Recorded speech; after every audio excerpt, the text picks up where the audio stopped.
Guys, welcome back to the channel. Welcome back to the vlog. Now look at us, another video. I told you guys that I'm going to start doing this a little more consistently and get everybody up to speed on everything that's been going on. So in the last video, you guys seen that we tore down our mystery 2J, right? Did turn out to have Manly forged rods, the H-Tough series that are good for like 1,000 and 1,200 horsepower, and it also has Manly, I think it's like 10.1 to 1 compression pistons. I have to recheck that. But I said I was going to do a short on those, but I'm just going to include it in this video. So what's the purpose of this video, right? So I had a bunch of questions on Instagram mainly about everything done to the FRS drift car for the 2025 drift season. If you guys have followed any little bit, we used a pretty much stock-ish 350Z last year. We did 4 events with it. I ended up trading it off for the 240.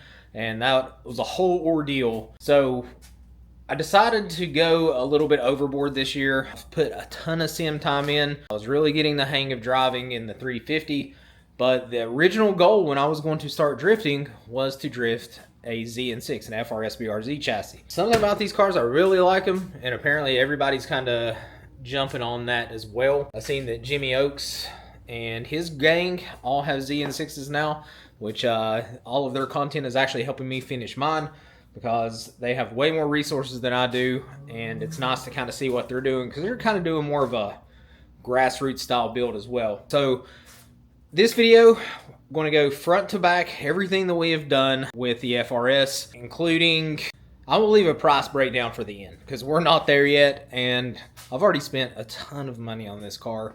Way more than I expected, but we should have a pretty good ripper on our hands once we're done with it. So let me swap cameras and we'll take you front to back on everything done to this FRS. All right, guys, had to swap cameras real quick. That way we can get it some little better lighting because this camera has a light on it. So let's start with the body, okay? We'll start with the body. Completely stock right now, right? As you can see, stock, I think is a 2014. Stock. We do have some side skirts that are going to go on, roof wing that is going to go on. We're going to do a rear spoiler, I think those little add-ons for the back of the bumper, and we're going to do a front lip. This car was originally like that gray color, but the previous owner painted it this like black with holographic flake, kind of crazy. The paint job's not the best in the world. There's runs everywhere and everything. So I'm going to try to wet sand and buff that. See if we can't get it to come out a little cleaner, at least for the first couple events. And then I think I'm going to repaint the entire car. Not sure what color yet, but leaning toward either back black or a blue. I feel like blue is just reserved for blue stuff over there. I don't really want to intrude on that car. So I don't know. Maybe white. I don't know. In the comments below, I'll let you guys decide what color we paint the car. So anyway, let's move, since we're up here, right? Move to the engine bay. We are running a 6-liter Gen 4 LY6. So that is a Gen 4 6.0 bottom end with LS3 style rec port heads, LS3 intake, and throttle body. Not exactly sure if that is an LS3 throttle body or if that's like the truck version of the 6.2. But that is our baseline, right? So coils, this is an eBay billet coil bracket from Nice CNC. I think that it was like 20 bucks or something, kind of, you know, spices it up a little bit. Stock coils, but we do have the Acel ceramic plug wires just because this thing is going to be pumping out a lot of heat. So hopefully that takes care of it. Accessories, right? Since we're up here. Stock water pump. Stock crank pulley. This is LS1 Camaro accessories because the spacing, there's like 3 different spacings for GM stuff. So this is like the middle of the road. The Corvette and I think the first gen CTSV accessories set the closest to the engine. Then you got the F-body, then you got the truck. As you can see, we're getting kind of close, but plenty of room. So as far as, we did have to swap this pulley to a ribbed style pulley because we're not running power steering. FRS luckily comes with electronic power steering. I'll get to that once we go to the inside of the car, but that is why that is missing. It is an electric power steering setup. This is manual belt tensioner from Amazon. Had good reviews. Pretty much the same thing as the ICT billet one. Nothing against ICT billet. I've actually got quite a few ICT billet goodies on here, but that one had good reviews and was like half the price. So decided to kind of cheap out on that. So while we're up here, radiator, right? Radiator, stock fans. For now, I'm going to try it. Everybody on the LS Swap group said it's efficient, especially the fans. Fans are great. Radiator, but the only bolt-in dual pass one is like $1,200, and I'm not dropping that kind of coin yet, so we'll see how it does. If I have to upgrade it, we'll upgrade it. Probably go with a Koyo or something. But as far as cooling hoses go, I can't say there isn't, but if you go on CX Racing's website, they have like this hard pipe kit, right, that connects the LS to this. A lot of people said it wasn't that good, so it was like $180 ship. So I said I'm going to try to make a kit for way less than that, and I succeeded. Less than $100 in everything. So I went over to AutoZone, picked up just a bunch of random hoses. This is 1.5 inch, this is 1.25. So what I did, hopped on Amazon, got the coupler from 1.5 to 1.25 that has the built-in 1/8 inch NPT port to a -4. So I could actually run, or not a -4, that is a 1/4 inch. So I could run the steam port to that. It will dump into that instead of drilling and tapping the water pump. Another hose just cut to fit, clamped. Another hose, cut to fit, plenty of clearance all the way around. And then for the bottom one, little tricky, right? Because it goes from over here all the way to over here. So what did I do for that? Again, AutoZone coming into the clutch, found a really long radiator hose that had several different bends in it. I think there was like 290s and then a couple 45s in it, so I just bought that. So ran it off of there into a coupler. It's 1.5 inch to 1.5 inch, and then, much like the CX Racing kit, I got a 1.5 inch aluminum tube that is bead rolled on each end to run underneath the car behind the radiator support into the stock FRS lower hose up into the radiator. So that being aluminum, it may actually offer us just a little bit more cooling when the air's rushing over it as well, because the coolant will be going through there. Fun fact, I do have a coolant leak. Of all the custom stuff that I did with the cooling system, guess what decided to leak? The coolant crossover tube. Apparently, this gasket on this side is no good, so I'm waiting on those right now. That is the hold up from starting in this video. I don't want it squirting water all over the place because it is literally pouring out of that for some reason. So let's hop up to injectors and everything. Stock LS3 injectors, stock LS3 fuel rail. This is the Low Dollar Motorsports fuel pressure sensor. Luckily, the ECU that we were running has a plug-in for that, so I figured why not use it. So it is plugged in. Coming back here, stock brake booster. Running the brake booster to the back of the intake for the vacuum. Now this car was an auto, so we did have to do a manual swap. This is the Savage Auto Works Willwood recessed master cylinder for the clutch. Spencer gave me a really good deal on it because really all I needed was this piece, so he kind of cut the rest of the kit in pieces and sold me that.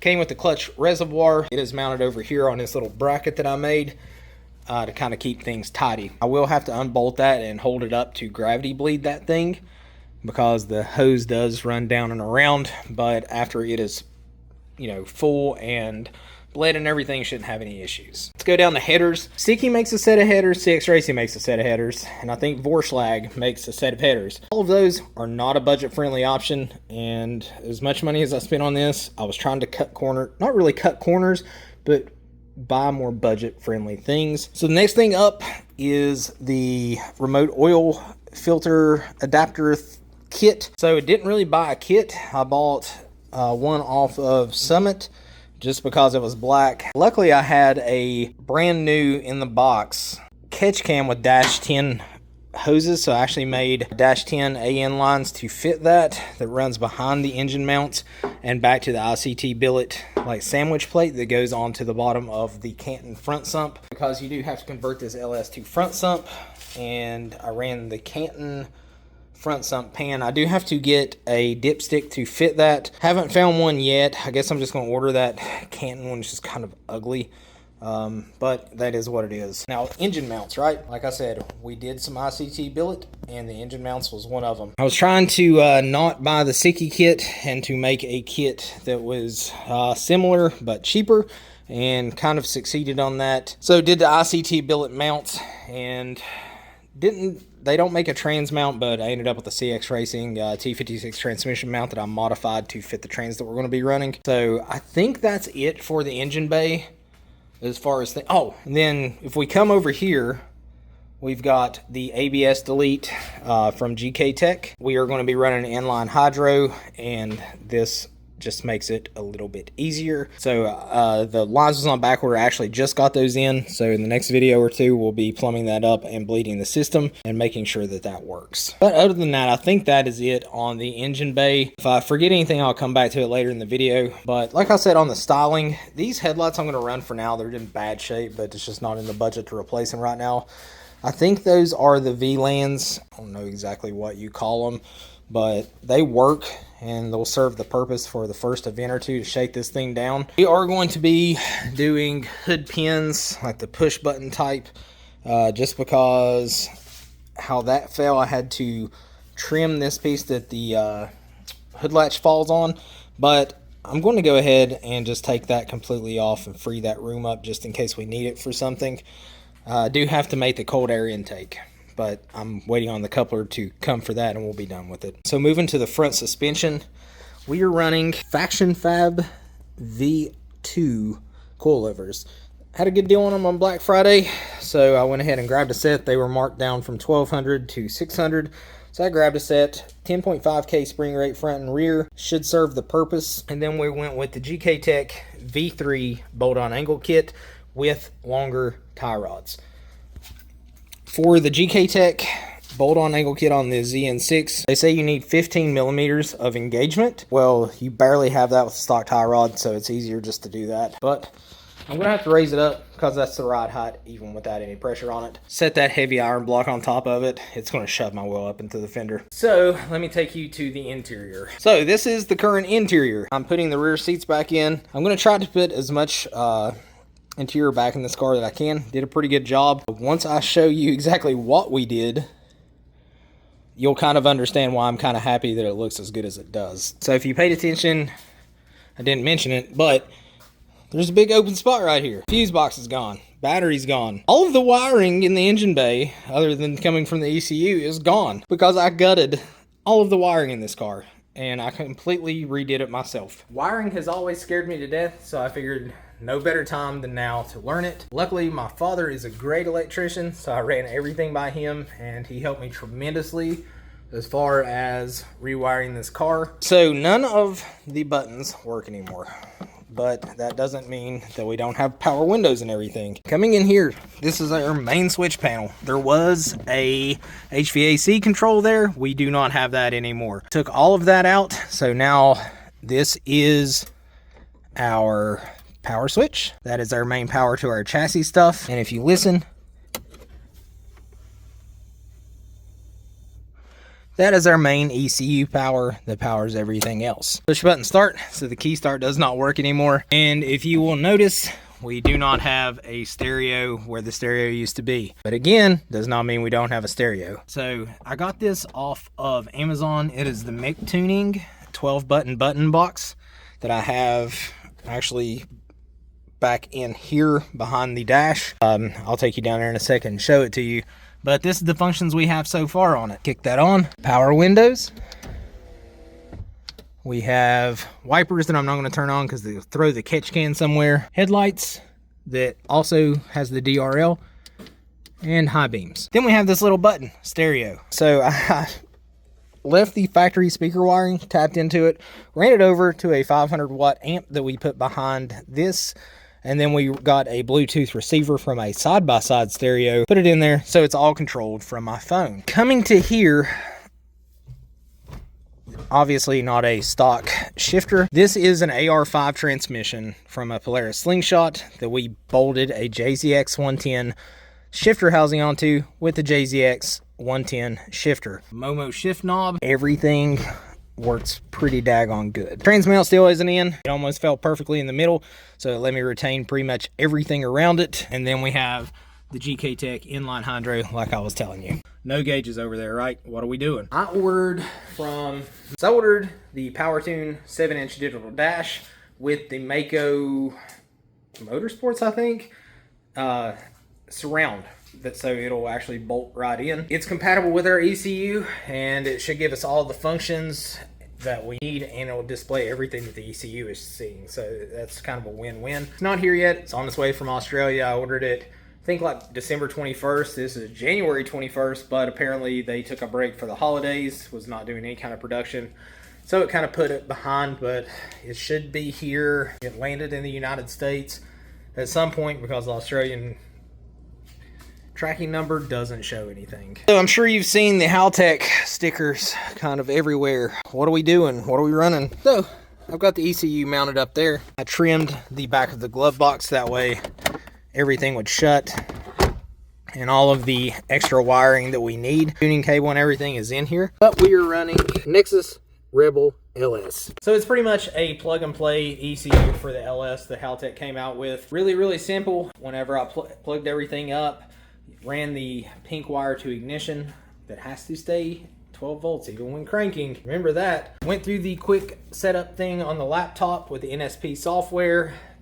Couple clicks, gave us a bass tune, and she fired up. Had to make a couple engine grounds because I forgot to. That's the whole reason it didn't start the first time, if you've seen that on Facebook. But that was why. That was my fault. That was not Haltech's fault at all. So why was I talking about this looking the way it does, considering everything was done? Everything behind the dashboard is gone. Everything. All the HVAC, all of the wiring, everything from this side to that side is gone, and I rewired everything to that button box. So that is our main control for everything now. And then with the Rebel LS, I ran it to the factory hot wire off the fuel pump, and it worked out terrifically. So we're almost done with the tour of the FRS, of everything done. The engine was the big thing, obviously, so I took my time and explained everything a little more there. Only thing left to show you that I've done so far is the trunk. This is Amazon battery box. I had to go to Lowe's and buy a longer threaded rod for this to fit the taller battery, but it does. And then I have two breakers. One circuit is for the ECU, hot and ground,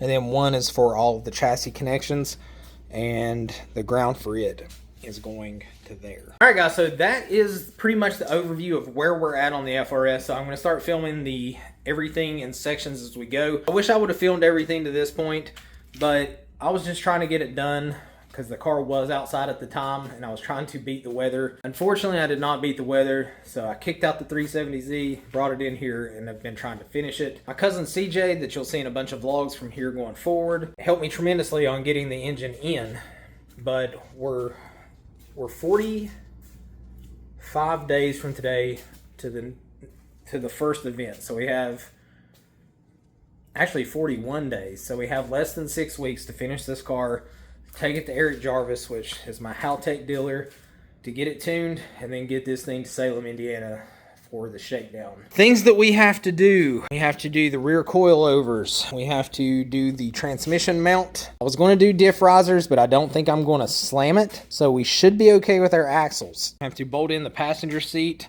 harness bar, the harnesses, do the digital dash once it comes. I need to finish my intake. I have to eyeball this alignment a little bit better because it is crazy towed out on both sides, so I'm going to adjust that. We're doing an RSX sway bar end link mod to get away from all of the binding, which will probably be the next video that we do. I think really after that, we have to order the drive shaft once we get the transmission mounted, and we should be good to at least put this thing around the block, right? I have to do the exhaust. I have the mid pipes that come with the GTO headers, so I have to thread the wideband into it, plug it into the Rebel LS, and it will kind of give us a continuous self-learning tune. And then I'm going to take the Jarvis to fine-tune that and get us ready to rip. After I get the gaskets in for the coolant crossover, I'll do a startup video. I'm sorry that there's not one in this, but I just do not want that water going everywhere again, especially as cold as it is down here. So we also have to do the catch can setting right here. But other than that, that's going to be a wrap for this video. If you like the FRS so far, give this video a big thumbs up. Subscribe to the channel if you haven't, and I will see you guys on the next video.